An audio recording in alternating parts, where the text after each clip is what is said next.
টকা প্ৰত্যেকগৰাকী দৰ্শকক এই মুহূৰ্তত ধন্যবাদ জ্ঞাপন কৰিছো। আজি দিল্লী কপাব হাজাৰ হাজাৰ সংখ্যালঘুৱে ইতিমধ্যে ৰেলেৰে দিল্লীলৈ যাত্ৰা কৰিছে আমচুৰ কৰ্মী নেতা সকলো। দিল্লীত বাহৰ পাতিছে কালি নিশাৰে পৰা আৰু আজিৰ দিনটো দিল্লীৰ ৰাজপথ কপাব আমচুৰ শ কৰ্মীয়ে আৰু ৰাজ্যত যিটো হাৰত উচ্ছেদ চলিছে সেই উচ্ছেদ অভিযানৰ বিৰোধিতাৰে উচ্ছেদ বন্ধ কৰাৰ দাবীৰে সমান্তৰালভাৱে উচ্ছেদিতক পুনৰ সংস্থাপনৰ ব্যৱস্থা কৰাৰ দাবীত বৃহৎ প্ৰতিবাদ সাব্যস্ত কৰিব আজিৰ দিনটোত আমচুৱে। এই মুহূৰ্তত সবিশেষ খবৰ লৈ অনাৰ চেষ্টা কৰিছো। এই মুহূৰ্তত সেই খবৰ জনাই আছো দিল্লী কপাবলৈ সাজু হৈছে হাজাৰ হাজাৰ সংখ্যালঘু। আমচু আৰু সংখ্যালঘু সংগঠনে সাব্যস্ত কৰিব তীব্ৰ প্ৰতিবাদ। ৰেলেৰে দিল্লীত উপস্থিত হৈছে আমচুৰ শ কৰ্মী নেতা। এই মুহূৰ্তত সেই খবৰ জনাইছো উচ্ছেদৰ বিৰোধিতাৰে ৰাজধানীত সাব্যস্ত কৰিব সৰ্ববৃহৎ প্ৰতিবাদ আৰু উচ্ছেদ বন্ধ উচ্ছেদিতক পুনৰ সংস্থাপনৰ দাবী তুলি সংগঠনটোৱে এই সৰ্ববৃহৎ প্ৰতিবাদ সাব্যস্ত কৰিব আজিৰ দিনটোত। এই মুহূৰ্তত সেই খবৰ জনাইছো দিল্লী কপাবলৈ এইবাৰ সাজু হৈছে এম্বুলেন্সটো সৰুকে ৰাখি দিব লাগে। সাজু হৈছে আমচু। হাজাৰ হাজাৰ সংখ্যালঘু লোকে আজিৰ দিনটোত ৰাজধানী দিল্লী কপাই তুলিব। ৰাজ্যত চলি থকা উচ্ছেদ বন্ধৰ দাবীৰে আজিৰ দিনটোত এনেদৰে হাজাৰ হাজাৰ সংখ্যালঘুৰ লোক ওলাই আহিব দিল্লীৰ ৰাজপথলৈ। কালি নিশাৰে পৰা আমচুৱে বাহৰ পাতিছে দিল্লীত আৰু আজি দিল্লী কপাব আমচুৱে। উচ্ছেদৰ বিৰোধিতা উচ্ছেদ বন্ধ সমান্তৰালভাৱে উচ্ছেদিতক পুনৰ সংস্থাপনৰ ব্যৱস্থা কৰিব লাগে বুলি দাবী তুলি আমচুৱে সৰ্ববৃহৎ প্ৰতিবাদ সাব্যস্ত কৰিবলৈ সাজু হৈছে। কালি নিশাৰে পৰা আমচু কৰ্মীয়ে বাহৰ পাতিছে এতিয়া ৰাজধানী দিল্লীত। দিল্লীৰ কেন্দ্ৰীয় চৰকাৰৰ দৃষ্টি আকৰ্ষণ কৰিব এইবাৰ আমচুৱে। সংখ্যালঘু লোক গৈ উপস্থিত হৈছে দিল্লীত আৰু বিভিন্ন সংখ্যালঘু দল সংগঠনে সমৰ্থন আগবঢ়াইছে এই প্ৰতিবাদত। দেখিবলৈ পোৱা গৈছিল কালিৰ দিনটোতো ৰাজ্যত প্ৰতিবাদ অব্যাহত আছিল উচ্ছেদৰ বিৰোধিতাৰে কালিৰ দিনটোত নেমচুৱে গুৱাহাটীৰ চচলত প্ৰতিবাদ সাব্যস্ত কৰিছিল। লোক ওলাই আহিছিল সেই প্ৰতিবাদলৈ আৰু আজিৰ দিনটোত দিল্লী কপাবলৈ সাজু হৈছে আমচু আৰু আমচুৱে আজিৰ দিনটোত এনেদৰে প্ৰতিবাদ সাব্যস্ত কৰিব দিল্লীত। কেন্দ্ৰীয় চৰকাৰৰ দৃষ্টি আকৰ্ষণৰ বাবে দিল্লীত এনেধৰণৰ প্ৰতিবাদী কাৰ্যসূচী হাতত লৈছে আমচুৱে। ইতিমধ্যে আমচুৰ শ যি নেতা কৰ্মী আছে তেওঁলোক বিশেষ ৰেলৰ যোগেদি দিল্লীলৈ ৰাওনা হৈছে। দিল্লীত কালি নিশাৰে পৰা আচলতে বাহৰ পাতিছে এইসকল নেতা কৰ্মীয়ে আৰু আজিৰ দিনটোত দিল্লীৰ ৰাজপথত তেওঁলোকে প্ৰতিবাদ সাব্যস্ত কৰিব। হাজাৰ হাজাৰ সংখ্যালঘু লোক ওলাই আহিব দিল্লীৰ ৰাজপথলৈ। কেন্দ্ৰীয় চৰকাৰক আহ্বান জনাব যাতে অসমত চলি থকা উচ্ছেদ বন্ধ কৰা যায়, উচ্ছেদিতক পুনৰ সংস্থাপনৰ ব্যৱস্থা কৰি দিয়ে। তাৰ বাবে এতিয়া চৰকাৰক আহ্বান জনাবলৈ আমচুৱে দিল্লীৰ ৰাজপথত প্ৰতিবাদ কৰিবলৈ সাজু হৈছে। আমি জনাই আছো ৰাজ্যৰ বিভিন্ন প্ৰান্তত আচলতে উচ্ছেদ অভিযান চলাইছে প্ৰশাসনে। পিজিআৰ ভূমি সম্পূৰ্ণৰূপে উচ্ছেদ মুক্ত কৰাৰ বাবে এতিয়া পণ লৈছে চৰকাৰখনে। চৰকাৰৰ দয়া নাই ক্ষমা নাই নীতিৰে পিজিআৰ ভূমি অবৈধ দখলমুক্ত কৰাৰ বাবে হাজাৰ হাজাৰ বিঘা ভূমি এতিয়া মুক্ত কৰা হৈছে। মুখ্যমন্ত্ৰীগৰাকীয়ে কালিৰ দিনটোতো উল্লেখ কৰিছে যে চৰকাৰী ভূমি অবৈধভাৱে দখলমুক্ত কৰা হ'ব। সমান্তৰালভাৱে সত্ৰ নামঘৰ এনেধৰণৰ যি ভূমি আছে সংৰক্ষিত এলেকা পিজিআৰ ভূমিও সম্পূৰ্ণৰূপে দখলমুক্ত কৰা হ'ব বুলি মুখ্যমন্ত্ৰীগৰাকীয়ে কালিৰ দিনটোতো উল্লেখ কৰিছে। আৰু আজিৰ দিনটোত উচ্ছেদৰ প্ৰতিবাদ দেখিবলৈ পাব দিল্লীত। ৰাজধানী দিল্লীলৈ শ ইতিমধ্যে হাজাৰ হাজাৰ লোক ৰাওনা হৈছে। বিভিন্ন সংখ্যালঘু দল সংগঠনে এতিয়া সমৰ্থন আগবঢ়াইছে এই আমচুৰ প্ৰতিবাদত। কালি নিশাৰে পৰা আমচুৱে দিল্লীৰ বাহৰ পাতিছে। আমচুৰ শ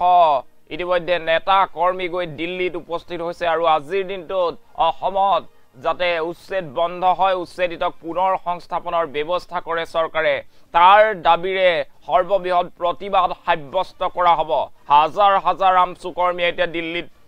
বাহৰ পাতিছে। হাজাৰ হাজাৰ আমচু কৰ্মীৰ প্ৰতিবাদত কঁপি উঠিব দিল্লী। কেন্দ্ৰীয় চৰকাৰৰ দৃষ্টি আকৰ্ষণৰ বাবে আমচুৱে দিল্লীত প্ৰতিবাদী কাৰ্যসূচী হাতত লৈছে। এইবাৰ অসমত নহয় দিল্লীৰ ৰাজপথত দেখিব সংখ্যালঘুৰ শক্তি আৰু দিল্লীৰ ৰাজপথত সংখ্যালঘুসকলৰ ওপৰত যিদৰে আসলতে অত্যাচাৰ কৰা বুলি তেওঁলোকে মন্তব্য প্ৰকাশ কৰি আহিছে তাৰ বিৰুদ্ধে তীব্ৰ প্ৰতিবাদ সাব্যস্ত কৰা হ'ব কালিৰ দিনটোতে দেখিবলৈ পাইছিলো গুৱাহাটী মহানগৰীৰ শ্মশানত প্ৰতিবাদ সাব্যস্ত কৰা হৈছিল উচ্ছেদৰ বিৰুদ্ধে গোৱালপাৰাত প্ৰতিবাদ সাব্যস্ত কৰা হৈছিল ৰাজ্যৰ বিভিন্ন প্ৰান্ততো আমছুৱে তাৰ পূৰ্বেও প্ৰতিবাদ সাব্যস্ত কৰিছিল আৰু এইবাৰ ৰাজধানী দিল্লীত প্ৰতিবাদ কৰিবলৈ সাজু হৈছে আমছুৰ নেতাকৰ্মী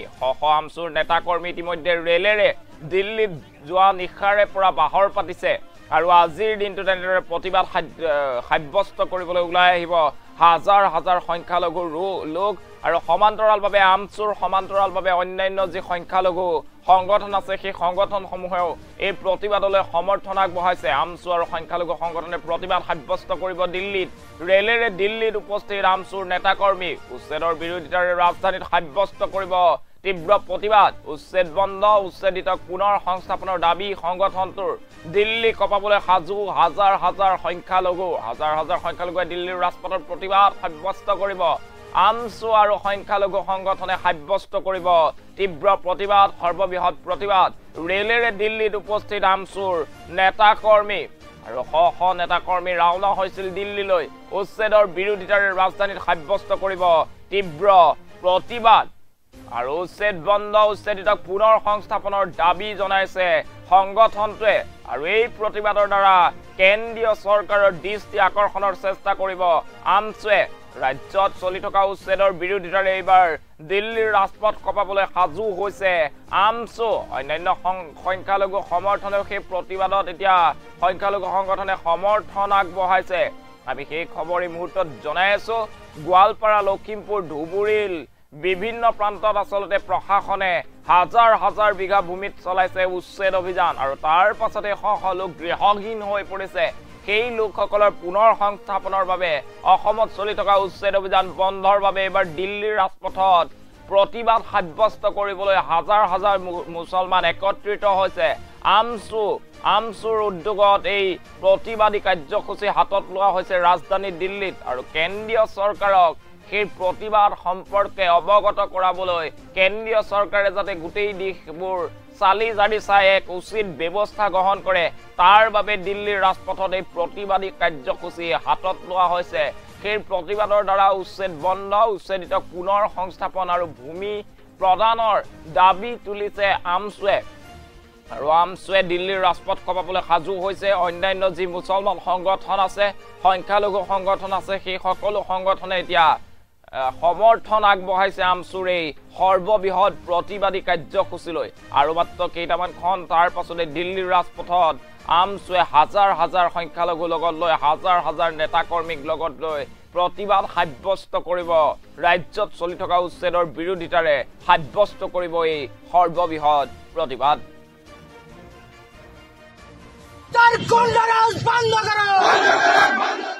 চাওক হিমন্ত বিশ্ব শৰ্মা গাদী দখল কৰাৰ পিছৰে পৰা অসমত হিটলাৰী ৰাজ আৰম্ভ কৰিছে গুণ্ডা ৰাজ আৰম্ভ কৰিছে সংবিধান অৱমাননা কৰি অবৈধ উচ্ছেদ অভিযান কৰিছে মানৱৰ যিটো অধিকাৰ সেই অধিকাৰ খৰ্ব কৰিছে মানুহৰ ফাণ্ডামেণ্টেল ৰাইটছ ভায়লেশ্যন কৰিছে অমানৱীয় যি সংখ্যালঘুৰ বিৰুদ্ধে এই উচ্ছেদ অভিযান আৰম্ভ কৰিছে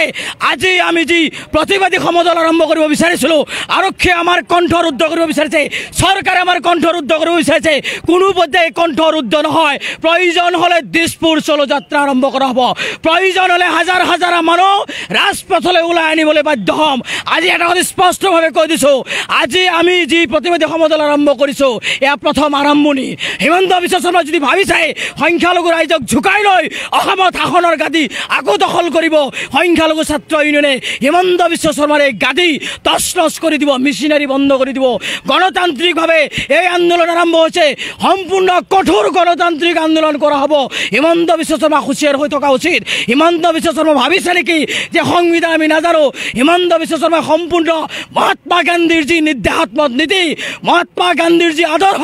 ভাৰত স্বাধীনতাৰ যি আদৰ্শ ভাৰতীয় নাগৰিকৰ যিখিনি অধিকাৰ সমস্ত খৰ্ব কৰিছে শাসন ব্যৱস্থা চলোৱাত ব্যৰ্থ হৈছে পুনৰাই ২৬ নিৰ্বাচনত তেওঁ অসমৰ গাদী দখল কৰিব নোৱাৰিব তাৰ কাৰণে সংখ্যালঘুৰ ওপৰত এটাৰ পিছত এটাকে বুল্লুচাৰ আৰম্ভ কৰিছে বাংলাদেশী বিদেশী নামত অত্যাচাৰ কৰি আছে মছজিদ পৰ্যন্ত ৰক্ষা পোৱা নাই মানুহ নিৰ্মমভাৱে আত্মহত্যা কৰিব কাৰণে বাধ্য হৈছে আজিও গোৱালপাৰাত মানুহ মৃত্যুবৰণ কৰিবলগীয়া হৈছে গোৱালপাৰাত কিছুদিন আগতেও এগৰাকী বৃদ্ধ মৃত্যুবৰণ কৰিছে আমি জানিব পাৰিছোঁ আৰু এজন মানুহ ইতিমধ্যে ছুইচাইড কৰিছে নিৰ্দয় হিমন্ত বিশ্ব শৰ্মা সংখ্যালঘুৰ ওপৰত যি অত্যাচাৰ আৰম্ভ কৰিছে এই অত্যাচাৰ যদি বন্ধ নকৰে আমচু অসমৰ আকাশে বতাহে কঁপাই তুলিব আন্দোলন আৰু তাৰ কাৰণে হিমন্ত বিশ্ব শৰ্মা অনুভৱ নকৰাকৈ অসমৰ লাখ লাখ মানুহ ওলাই অনাৰ ক্ষমতা আমচুৰ আছে আৰু আমি আপোনালোকৰ জৰিয়তে অসমৰ মুখ্যমন্ত্ৰীয়ে ক'ব বিচাৰিছোঁ নিৰ্দয় হিমন্ত বিশ্ব শৰ্মা নিৰ্দয় হিমন্ত বিশ্ব শৰ্মা আপুনিও কাৰোবাৰ সন্তান গতিকে এই যিসকল মহিলাই যিসকল শিশু আজি অনাই বনাই থাকিবলগীয়া পৰিৱেশ হৈছে বেঘৰ হৈছে ঘৰ বাৰী নাই আজি এই ৰ'দৰ পোহৰত তিৰপলৰ তলত হিমন্ত বিশ্ব শৰ্মা থাকিব পাৰিব নেকি নোৱাৰে এজন মানুহ হিচাপে কোনেও কেতিয়াও তিৰপলৰ তলত এই প্ৰখৰ ৰ'দৰ মাজত তেওঁ থাকিব নোৱাৰে তাৰ কাৰণে মানুহবিলাকৰ অসহায় অৱস্থা মই আপোনালোকৰ জৰিয়তে আৰু এটা কথা ক'ব বিচাৰিছোঁ অসমৰ যিবিলাক সংখ্যালঘু বিধায়ক আৰু সাংসদ ৰকিবুল হুছেইন ডাঙৰীয়া যদি আপোনালোকে ভাবিছে যে পুনৰাই ভোট বেংকৰ পলিটিক্স কৰি এই মানুহবিলাকক আপোনালোকে চৰকাৰ থকাৰ সময়ত কোনো সংস্থাপন দিয়া নাই কোনো এওঁলোকৰ অধিকাৰকৈ প্ৰাপ্যতা দিয়া নাই এতিয়াও যদি সময় আছে চৰকাৰৰ বিৰুদ্ধে বলিষ্ঠভাৱে আপোনালোকে দাবী উত্থাপন কৰক আন্দোলন কৰক আমি আমচি আপোনালোকক আহ্বান জনাইছোঁ আৰু যদি নকৰে চৰকাৰ আৰু এই সংখ্যালঘু বিধায়কসকলক অনাগত নিৰ্বাচনত আমি তেওঁলোকক ডাষ্টবিনত পেলোৱাৰ ষড়যন্ত্ৰ আৰম্ভ কৰিম ডাষ্টবিনত পেলোৱাৰ তেওঁলোকৰ বিৰুদ্ধে পৰিকল্পনা ৰচনা কৰিম